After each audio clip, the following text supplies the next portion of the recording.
Hello বন্ধুরা, welcome my YouTube channel Bhagwati funny. তো আজকের নতুন একটা রেসিপি নিয়ে চলে আসছি। তো চলো রেসিপিটা শুরু করা যাক। প্রথমে এই যে মাছ দিয়ে দেব, ঠিক আছে। এগুলো হচ্ছে ভোলা মাছ। ভোলা মাছ তো সবার প্রিয়, সেটা তোমরাও ভালো মতন জানো আর আমিও ভালো মতনই জানি। আমার তো খুবই প্রিয়। মাছের ওপরে দেওয়া যাক কাঁচা লঙ্কার কুচি, রসুন কুচি,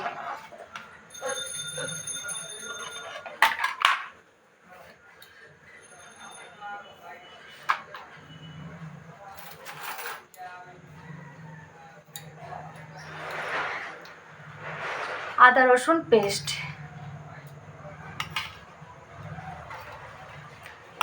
সরষে পেস্ট। আমি শিলে বেটেছি, আমার গ্রাইন্ডার পছন্দ না, শিলে বেটেছি আমি। ধনে পাতা পেস্ট, তারপরে দেব হলুদের গুঁড়ি। হয়তো এই ডাব্বাগুলো দেখে বলছো দিদি ভাই এগুলো কিসের ডাব্বা? এগুলো হচ্ছে ম্যাগির ডাব্বা।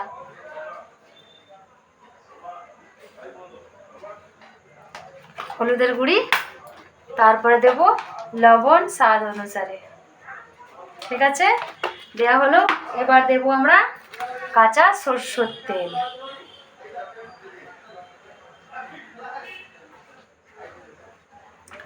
ঠিক আছে। এবার ভালো করে এটা মাখানো যাক।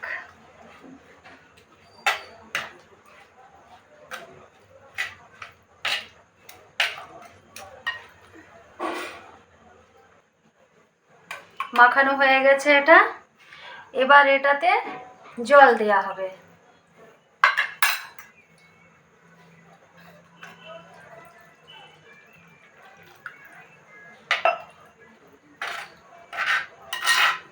নতুন হাঁড়িতে রান্না খেতে সেই লাগে। আমি অবশ্যই কোনোদিন খাইনি, শুনেছি, খাইনি কোনোদিন। আজকে ট্রাই করা যাক, সেই স্বাদ হবে। আর একটু জল দিই, মাছটা তো সেদ্ধ হবে না। বাস,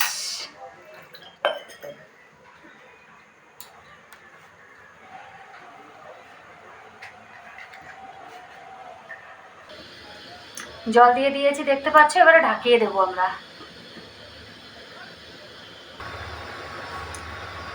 এবার দেখা যাক কেমন হয়েছে। এবারে দেখো তরকারিটার কত সুন্দর কালার এসেছে, দেখলেই জিভে জল চলে আসবে, দেখলেই মানে জিভে জল চলে আসবে।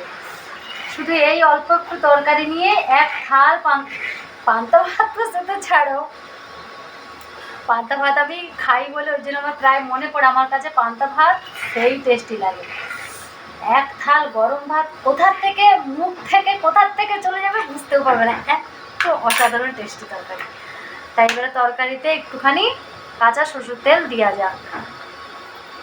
কাঁচা তেলটা দিলে তরকারিটা স্মেলটা খুবই অসাধারণ আসে, ঠিক আছে।